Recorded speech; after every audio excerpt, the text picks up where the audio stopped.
Elijah Thorne's story is a powerful reminder that the universe holds endless wonders, but the most profound discoveries often happen right here on Earth. It's in the quiet resilience of a child whose truth was denied, in the unwavering resolve of parents who refused to let their son's spirit be broken, and in the humbling journey of a teacher who chose to learn and grow.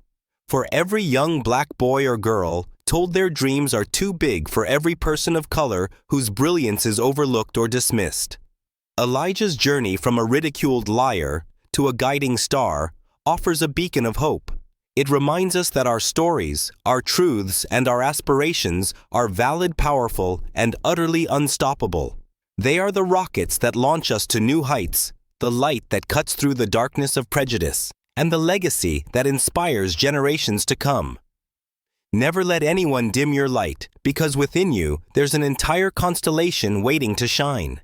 The late afternoon sun, a brazen orange disk painted stripes across the dust motes dancing in the air. 9-year-old Elijah Thorne sat hunched on a cardboard box, its flaps long since torn open to reveal the chaos of packed memories. He wasn't drawing on it, though a thick crayon clutched in his hand suggested he should be. Instead, his gaze was fixed on the single unbroken window in his new bedroom. It offered a view of endless green fields dotted with sleepy cows and the occasional unfamiliar silhouette of a silo against the distant tree line. This wasn't the sky he knew. This wasn't home. For as long as Elijah could remember, home had been defined by the silent giants that pierced the Texas sky. From his old bedroom window in Houston, he could sometimes glimpse the towering structures of the Johnson Space Center, a cathedral of human ambition.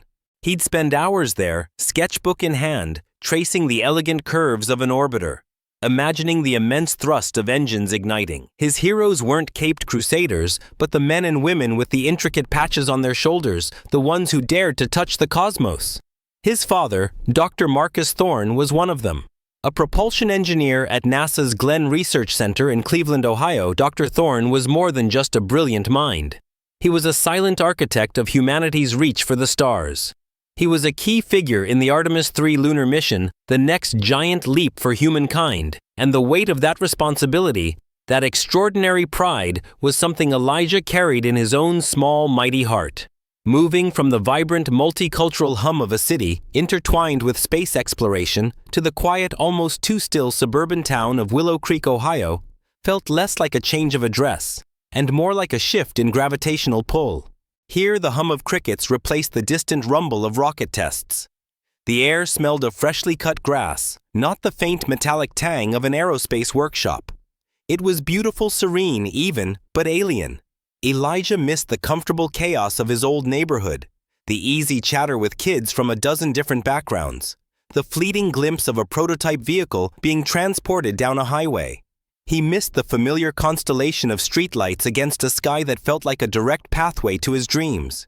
He remembered the talk his parents had given him, a familiar refrain that echoed in hushed tones in countless black households across America. Elijah. His mother, Lena, a fierce and loving community activist, had said, her eyes gentle but firm, "You are smart, you are kind, and you are capable of anything. But sometimes, son, when you go to a new place, people might not see that right away. They might have ideas about you, about us, that aren't true. It's not fair, but it happens. You just keep being you, and you show them." Dr. Thorne had nodded, adding, "Your work, your integrity, your truth. That's your superpower, son.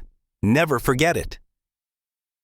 Elijah had listened, not fully understanding the weight of their words, but filing them away. He knew they meant well, that they were trying to prepare him for something. But what exactly he was about to find out. The first few days in Willow Creek were a blur of unfamiliar faces and well-meaning but often clumsy interactions. A friendly neighbor watering her hydrangeas had squinted at him. "Oh, you must be new here," she'd chirped, her smile not quite reaching her eyes. "We don't get many new faces like yours around. Where are you from?" It wasn't overtly malicious, but the emphasis on new faces had sent a tiny shiver down Elijah's spine.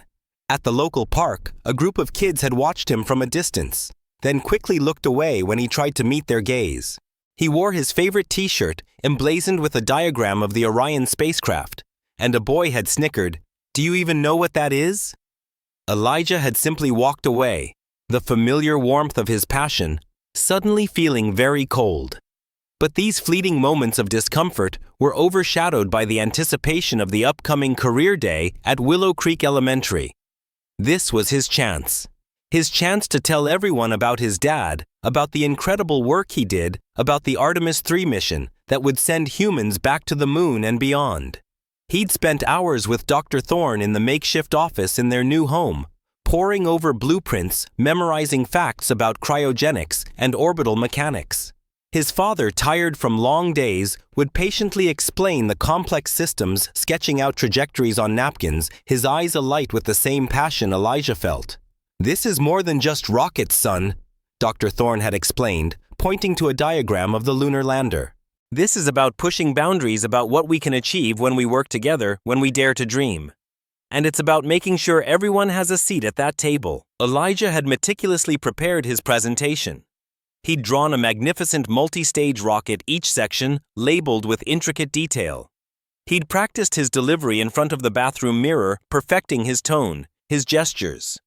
He envisioned the awe on his classmates' faces, the questions they would ask, the shared excitement for the future of space exploration.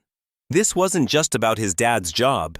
It was about sharing his world, his passion, his very identity. He felt a swelling pride that morning as he walked to school, his backpack unusually light despite the heavy folders inside. He was ready. He was finally going to belong. Little did he know the very pride that fueled him would soon be met with a cold, unexpected wall. A wall built not of brick and mortar, but of assumptions and a shocking lack of curiosity. The stage was set not just for a career day presentation, but for a pivotal moment that would challenge everything Elijah thought he knew about truth, trust, and the very ground beneath his feet.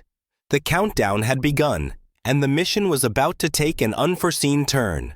The gymnasium at Willow Creek Elementary buzzed with an almost palpable energy. Posters proclaiming "Our future, our careers" hung askew from the rafters. Tables draped in colorful cloths showcased everything from a meticulously arranged doctor's kit to a towering stack of law books. It was career day, and for a room full of fourth graders, it was a glimpse into the vast, exciting world beyond their classroom. Elijah, clutching his neatly folded diagrams and a small worn photograph of his dad in a NASA flight suit, felt a surge of adrenaline. This was it. His moment to share a piece of the extraordinary world he came from. One by one, his classmates shuffled to the front. Liam's dad was a firefighter, and he spoke with wide-eyed admiration about battling blazes. Sarah's mom was a baker, and she brought in a tray of warm, slightly burnt cookies that everyone devoured. The presentations were earnest, sometimes clumsy, but always met with polite applause. Then it was Elijah's turn. He walked to the front of the class, the hum of anticipation filling the space, a confident smile playing on his lips. He took a deep breath, picturing his dad, Dr. Marcus Thorne, explaining the intricacies of the space launch system. "My dad." Elijah began, his voice clear and resonant, projecting the pride he felt, is a propulsion engineer at NASA's Glenn Research Center in Cleveland. He's working on the Artemis 3 lunar mission. He paused, letting the words hang in the air, imagining the awe. He designs the engines that will push the next generation of astronauts back to the moon and beyond. He analyzes fuel efficiency for deep space travel. He tests the structural integrity of the rocket boosters that create a force so powerful it's like millions of pounds of pure energy lifting off the Earth. He even demonstrated with his hands, mimicking a rocket's ascent, his eyes shining with unadulterated passion. He spoke of the meticulous calculations, the critical role his father played in ensuring the safety of the astronauts, the sheer scale of human ingenuity involved in such a monumental undertaking. He even pulled out his drawing of the lander, tracing its delicate legs, explaining how it would touch down on the lunar South Pole. He was just about to explain the next phase of the mission, his heart thrumming with excitement, when a voice, sharp and dismissive, cut through the air like a sudden crack of thunder. "Now, Elijah." Ms. Albright's voice, usually a comforting blend of patience and authority, was laced with a patronizing sweetness that made the hairs on Elijah's neck prickle. She stood at the front of the room, her arms crossed, a knowing, almost pitying smile playing on her lips. That's a very imaginative story, dear. Really quite creative. But I think you've perhaps gotten a bit carried away with your imagination. Elijah's internal world stopped. He felt a sudden, inexplicable chill. No, Ms. Albright, he began, his voice faltering slightly. It's true. My dad really works for NASA. He's an engineer, not an astronaut, but he helps build the rockets. He's in charge of a whole team. Ms. Albright chuckled, a short, dry sound that seemed to reverberate through the sudden silence of the classroom. Elijah, honey, I appreciate your enthusiasm, but let's be realistic. Astronauts work at NASA centers in Florida or Texas. They don't exactly live in Ohio, do they? And while it's wonderful to dream big, it's also important to stick to the facts. Perhaps you've gotten your stories mixed up or watched too many cartoons. Her gaze swept over the class, a silent invitation for agreement. The class, once captivated by Elijah's earnestness, now erupted in a flurry of whispers and giggles. Spaceman liar, someone hissed from the back. Fantasy boy. Another chimed in, mimicking a rocket launch with a derisive whoosh. Elijah's face burned. The blood rushed from his cheeks, then flooded back, hot and painful.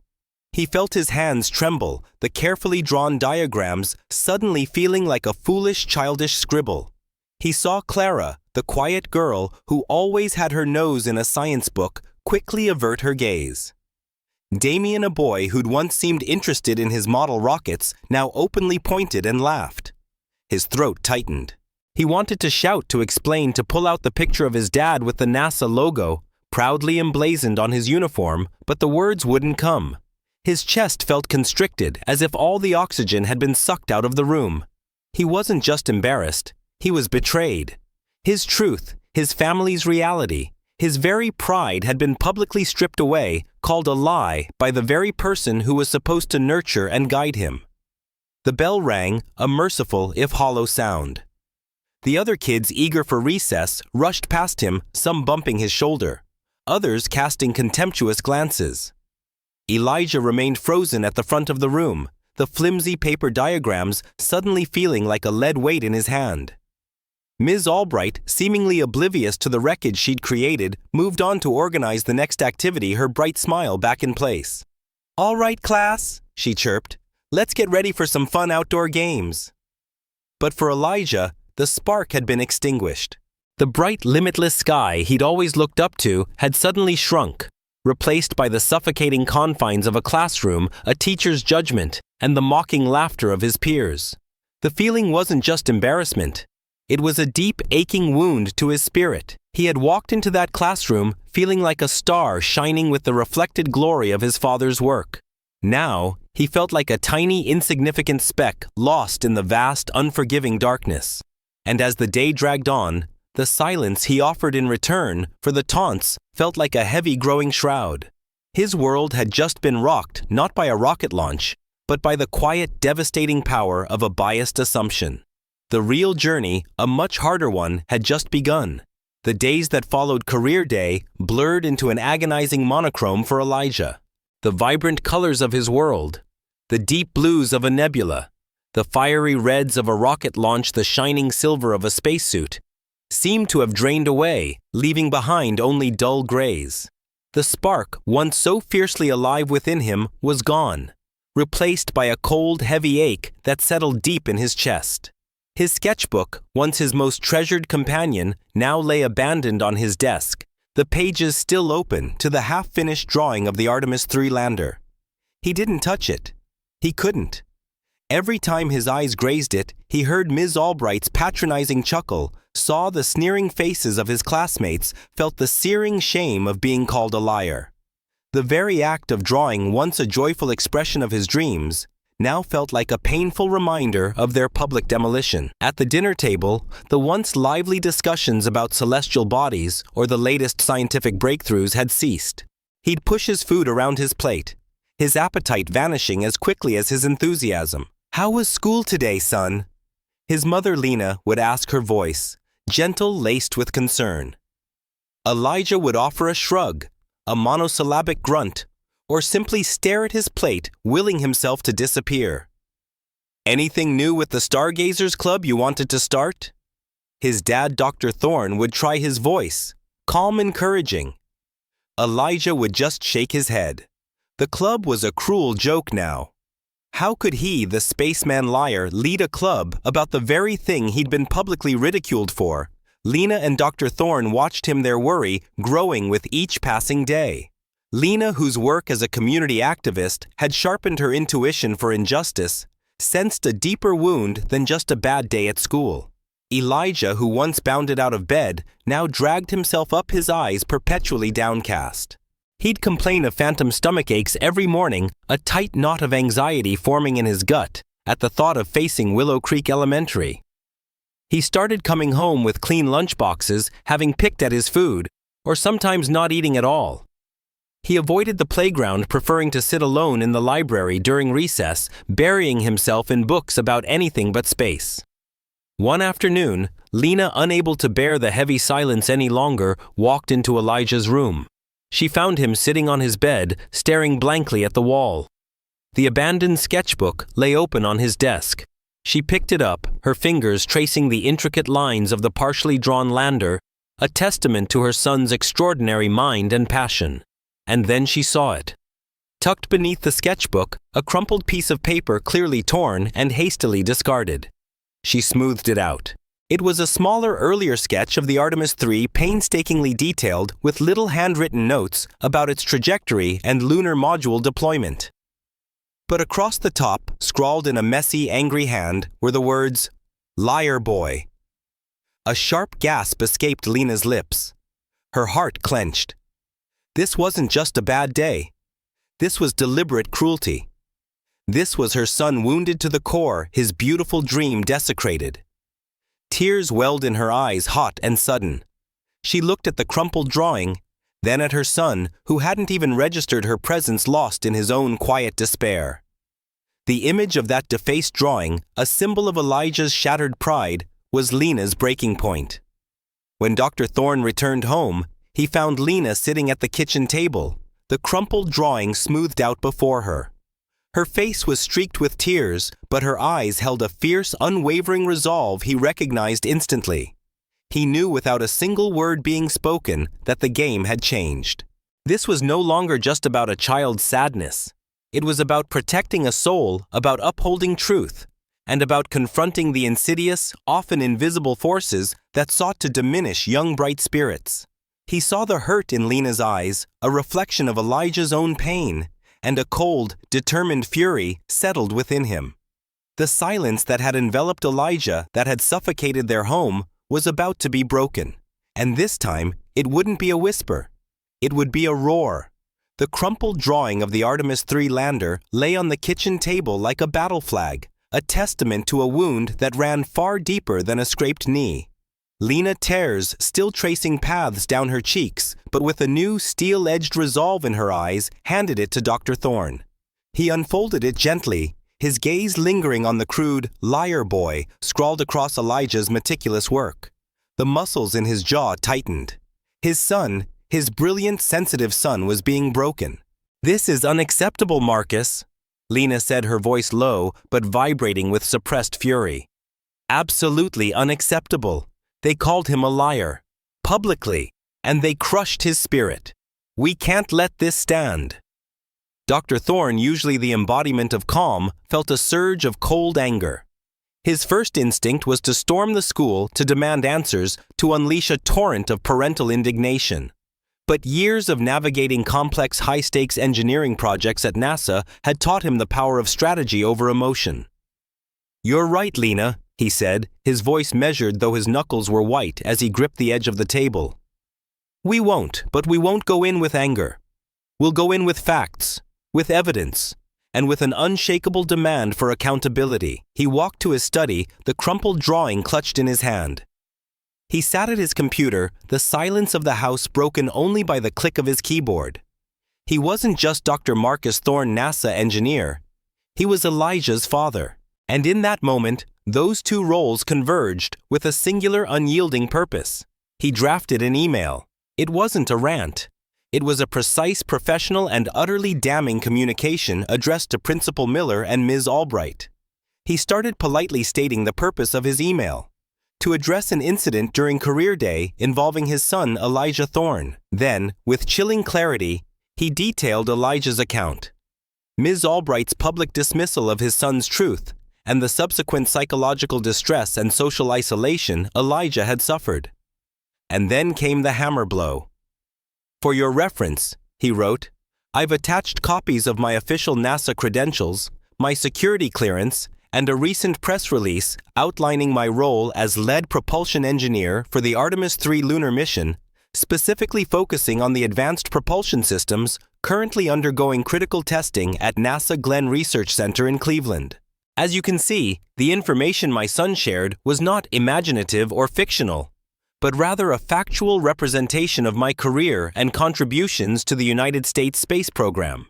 He concluded with a firm but professional request for an immediate meeting to discuss a resolution emphasizing the need to rectify the profound damage inflicted upon my son's confidence and standing within the school community. He attached the documents, each one a stark, undeniable piece of truth.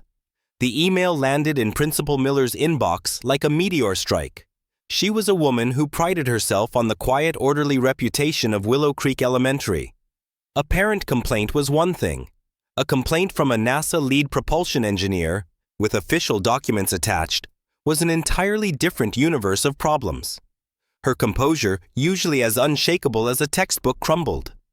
The name Dr. Marcus Thorne and Artemis III mission reverberated in her mind. This wasn't a misunderstanding. This was a potential public relations nightmare. She immediately sent a frantic email to Ms. Albright, scheduling an urgent meeting for the next morning. The next day, as Lena and Dr. Thorne walked into Principal Miller's office, the tension was palpable. Ms. Albright sat stiffly beside the principal, her face a carefully constructed mask of polite concern that barely concealed a flicker of defensiveness. Thank you for coming, Dr. and Mrs. Thorne. Principal Miller began, her voice a little too saccharine. I understand there's been a bit of a misunderstanding regarding Elijah's career day presentation. There was no misunderstanding, Principal Miller. Lena cut in, her voice calm but firm. There was a public humiliation. My son was called a liar by his teacher for telling the truth about his father's work. Ms. Albright shifted, her carefully constructed mask cracking. I just thought Elijah was perhaps exaggerating. Children often have vivid imaginations, and it's important to guide them towards reality. She attempted a placating smile. I'm sure he just got excited. Dr. Thorne, who had remained silent until now, placed his portfolio on the desk with a soft but deliberate thud. He opened it, revealing the official documents, photographs of him in the clean room with rocket components, press clippings with his name and title. Ms. Albright, he said, his voice low, steady, and utterly devoid of emotion. My son shared verifiable facts. He spoke with the pride of a child who understands the significance of his father's contribution to a national endeavor. His imagination, as you put it, was simply a reflection of an extraordinary reality. He pointed to a photograph of himself standing next to a massive engine component. This is a section of the core stage for the space launch system. I lead the team responsible for its propulsion systems. My son wasn't exaggerating, Ms. Albright. He was telling the truth. The truth that you, a figure of authority and trust, publicly dismissed and ridiculed, leading to immense emotional distress and social isolation for a 9-year-old boy. Ms. Albright's eyes widened as she finally took in the irrefutable evidence. Her face went pale, the carefully constructed mask dissolving into genuine shock and dawning horror. Principal Miller, seeing the undeniable proof, quickly stepped in. Ms. Albright, Dr. Thorne's credentials are impeccable. There seems to have been a grave error in judgment. Lena leaned forward, her gaze unwavering as she looked directly at Ms. Albright. This isn't just about an error in judgment, Ms. Albright. This is about deep-seated biases. It's about assuming a young black boy couldn't possibly have a father working at the forefront of space exploration. It's about crushing a child's dream based on a preconceived notion. Her voice hardened. And we are here not just for an apology, but for a public acknowledgement of that mistake. To Elijah, In front of his class, Dr. Thorne nodded his gaze steely. And further, we expect an opportunity for me to come to the school to explain my work directly to the children, to show them what real achievement looks like, and to prove to them that dreams, no matter how big, are within reach for anyone, regardless of where they come from or what they look like. This isn't just for Elijah, he concluded, his voice echoing with conviction. This is for every child whose truth might be dismissed, whose potential might be overlooked simply because they don't fit into someone else's narrow perception of reality. The air in the room thickened with the weight of their demands. Ms. Albright looked from the irrefutable evidence to Lena's unwavering gaze, then to Dr. Thorne's calm, resolute face. The silence stretched heavy with the full uncomfortable force of justice being served. She had no escape. The truth once denied now stood undeniable, ready to reshape not just one child's world, but an entire classroom's understanding of fairness, truth, and the boundless possibilities of human endeavor. The next morning would bring a very different kind of lesson to Willow Creek Elementary. The night after the tense meeting in Principal Miller's office, Ms. Albright found herself alone in her silent classroom, the fluorescent lights humming a low, accusing tune. She sat at her desk, staring at a stack of ungraded papers, but her mind was miles away. The image of Dr. Thorne's official NASA badge, the undeniable proof of his identity, seared itself behind her eyelids. The cool, quiet anger in Lena Thorne's voice, the steady, unwavering conviction in Dr. Thorne's gaze, they haunted her. She had prided herself on being a good teacher, a fair teacher. She always preached about critical thinking, about not judging a book by its cover. Yet in one swift, thoughtless moment, she had done exactly that. She had looked at a young black boy, a new face in her predominantly white suburban town, and without a shred of curiosity, she had dismissed his truth as a child's fantasy. The reality of her own bias, stark and undeniable, hit her with the force of a physical blow. She saw Elijah's face, not as the imaginative child she'd labeled him, but as a boy whose vibrant spark she had cruelly extinguished. Shame, hot and consuming, washed over her. This wasn't just a mistake. It was a betrayal of her profession, a betrayal of a child's trust. She had to make it right. The next morning, the atmosphere in Ms. Albright's fourth-grade classroom was unusually hushed.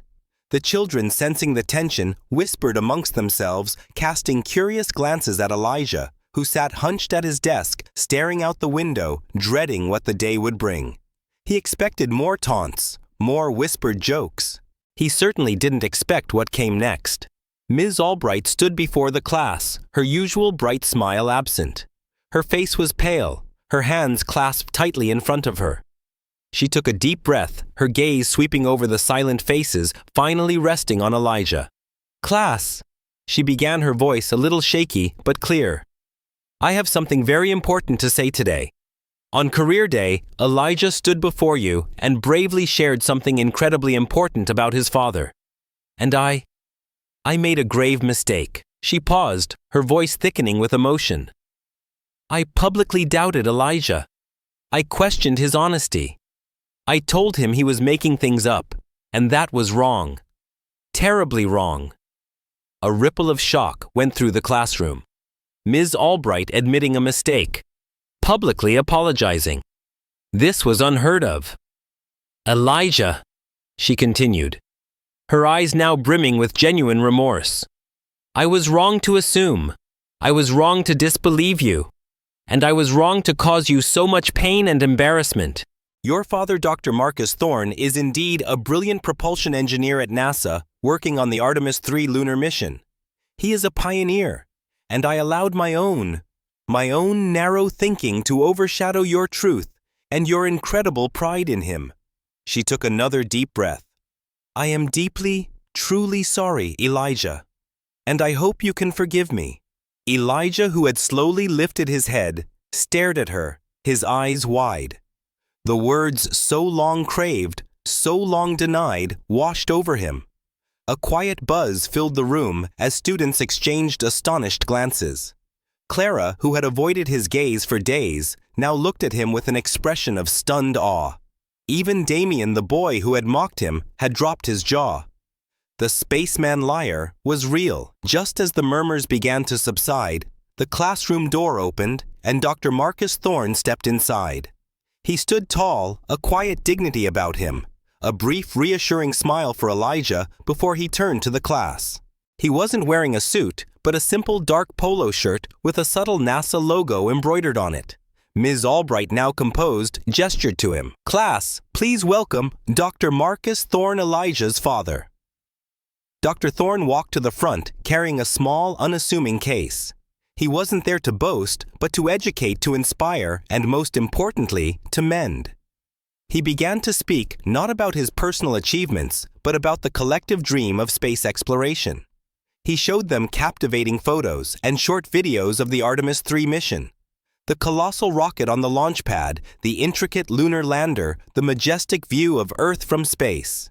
He explained in terms of fourth graders could grasp how engines worked, how gravity was defied, how teamwork built incredible machines that could travel to the moon. He even pulled out a small metallic object from his case, a sample of the heat shield material, allowing the amazed children to touch it to feel a piece of the cosmos. As Dr. Thorne spoke, Elijah sat a little taller, his chest swelling with pride. He saw the genuine awe on his classmates' faces. They weren't laughing now. They were leaning forward, eyes wide, questions tumbling out. "Are you going to the moon?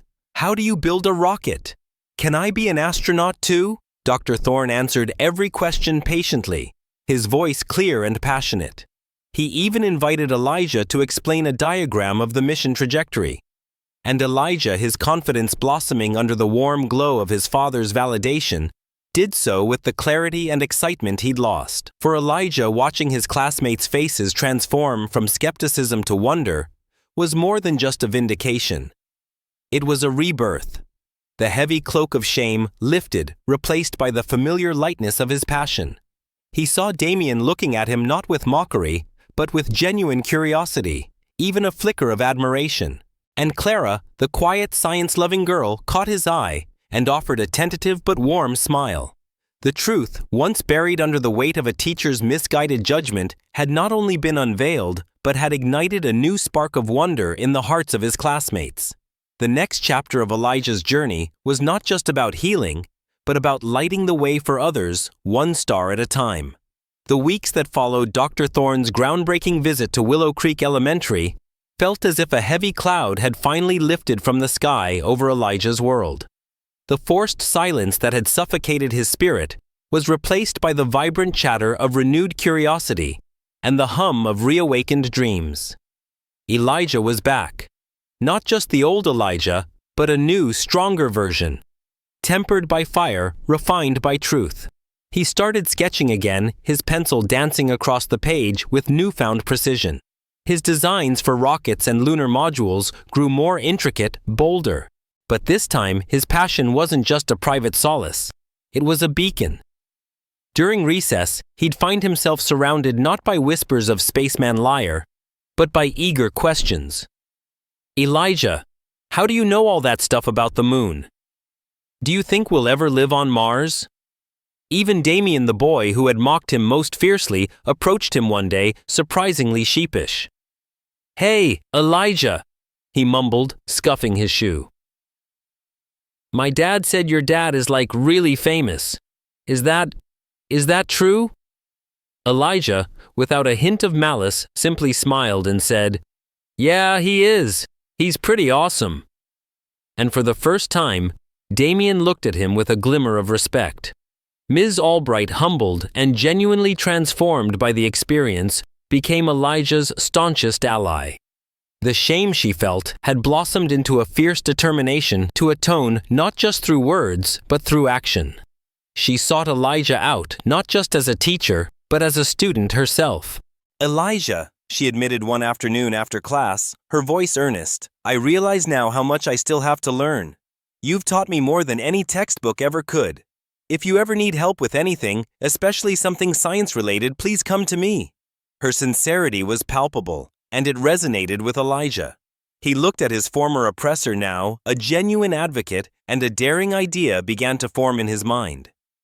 He approached Ms. Albright a few days later, clutching a fresh sketch, not of a rocket, but of a logo.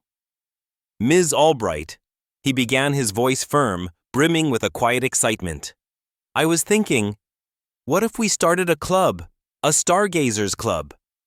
Ms. Albright's eyes lit up. "Elijah, that's a brilliant idea."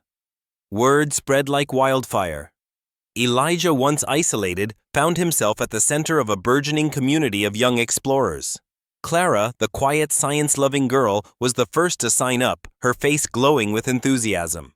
Damien surprisingly also joined, not with a smirk, but with genuine curiosity about rocket propulsion. The first meeting of the Willow Creek Stargazers Club was a modest affair held in Ms. Albright's classroom.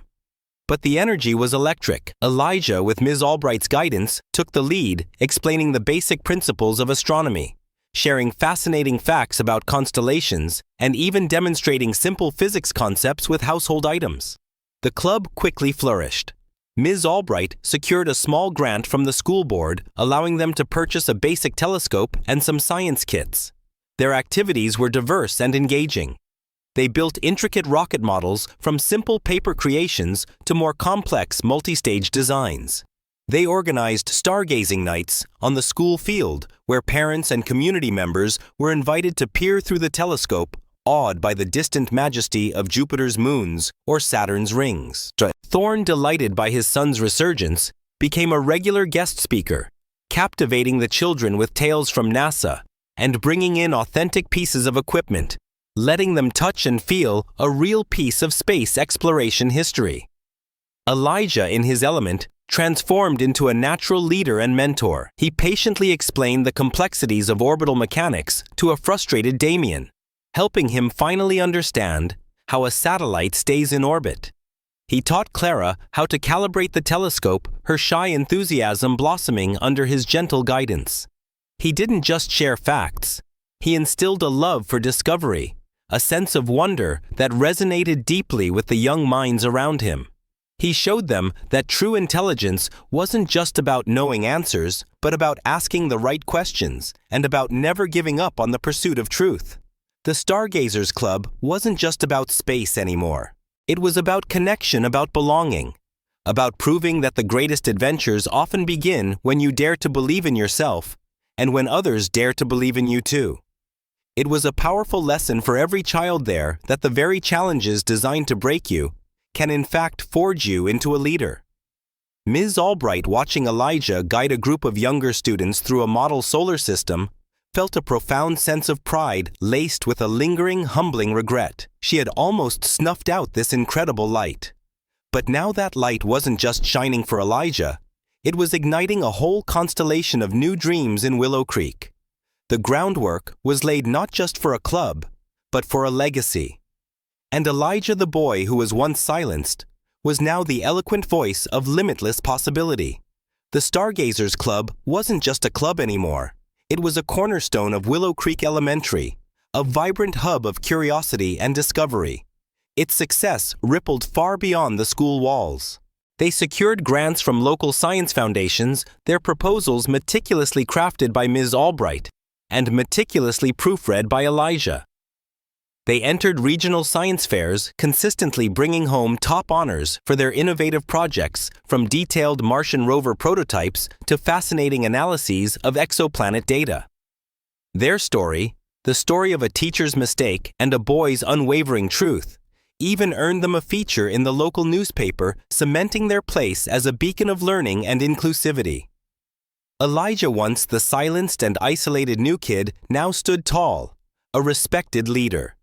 He was invited to speak at other schools in neighboring districts, sharing his passion for STEM, and subtly the powerful lesson of standing firm in one's truth.